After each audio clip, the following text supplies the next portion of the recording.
نحمدہ و نصلی علی رسولہ کریم فاما بعد اعوذ باللہ من الشیطان الرجیم بسم اللہ الرحمن الرحیم۔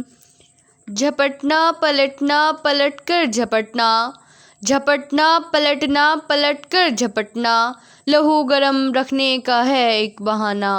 صاحب صدر، آزاد قوموں کی تاریخ میں کچھ ایسے بھی دن آتے ہیں جو ان کی آزادی کے خوبصورت لمحات میں ایک خوشگوار یاد بن جاتے ہیں، جو ان قوموں کے ماتھے کا جھومر ہوتے ہیں، جو ان کے آنے والی نسلوں کے لیے تا قیامت فخر کا باعث بنتے ہیں، کیونکہ آزادی کو محض حاصل کر لینا ہی کافی نہیں بلکہ اسے غیرت و حمیت کے ساتھ برقرار رکھنا بے حد ضروری ہے۔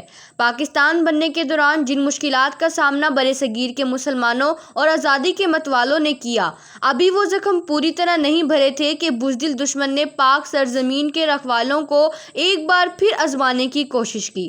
وہ یہ بھول گئے تھے کہ ہو حلقۂ یاراں تو ریشم کی طرح نرم، ہو حلقۂ یاراں تو ریشم کی طرح نرم، رزم حق و باطل ہو تو فولاد ہے مومن۔ 1965 میں بھارت نے اپنے ناپاک ارادوں کا اظہار کچھ اس طرح کیا کہ ایک بزدل گیدڑ کی طرح 6 ستمبر کی رات اچانک پاکستان پر حملہ کر دیا۔ کوئی اور قوم ہوتی، کوئی اور ملک ہوتا یا پھر کوئی اور فوج ہوتی تو شاید یہ حرکت بھی کامیاب ہو جاتی، مگر پاکستانی قوم کے غیور عوام اور بہادر فوج نے بھارت کو نہ صرف دن میں تارے دکھائے بلکہ میجر راجہ عزیز بھٹی جیسے فرض شناس اور آہنی حوصلہ رکھنے والے مجاہد نے انہیں BRB کے کناروں تک ہی محدود کر دیا۔ کافر ہے تو تابع تقدیر مسلماں، کافر ہے تو تابع تقدیر مسلماں، مومن ہے تو وہ آپ ہے تقدیر الہی۔ کافر ہے تو کرتا ہے تلوار پہ بھروسہ، مومن ہے تو بے تیغ بھی لڑتا ہے سپاہی۔ خوراک اور پانی کے کم ذخیرے کے باوجود پاکستانی افواج نے دشمن کا ڈٹ کر مقابلہ کیا اور لاہور میں ناشتہ کرنے کے خواب دیکھنے والوں کی رات کی نیندیں اور دن کا چین اڑا دیا۔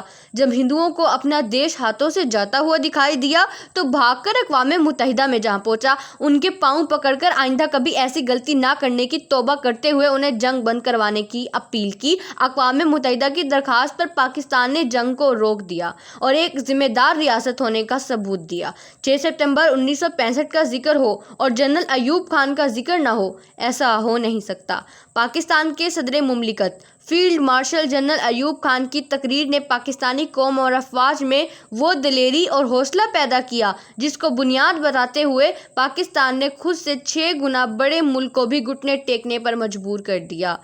کوئی اندازہ کر سکتا ہے اس کے زور بازو کا، کوئی اندازہ کر سکتا ہے اس کے زور بازو کا، نگاہ مرد مومن سے بدل جاتی ہیں تقدیریں۔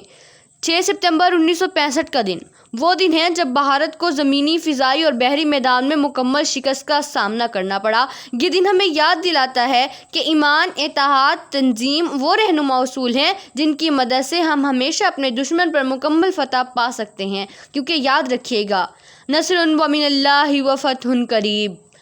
فضائے بدر پیدا کر فرشتے تیری نصرت کو، فضائے بدر پیدا کر فرشتے تیری نصرت کو، اتر سکتے ہیں گردوں سے قطار اندر قطار اب بھی۔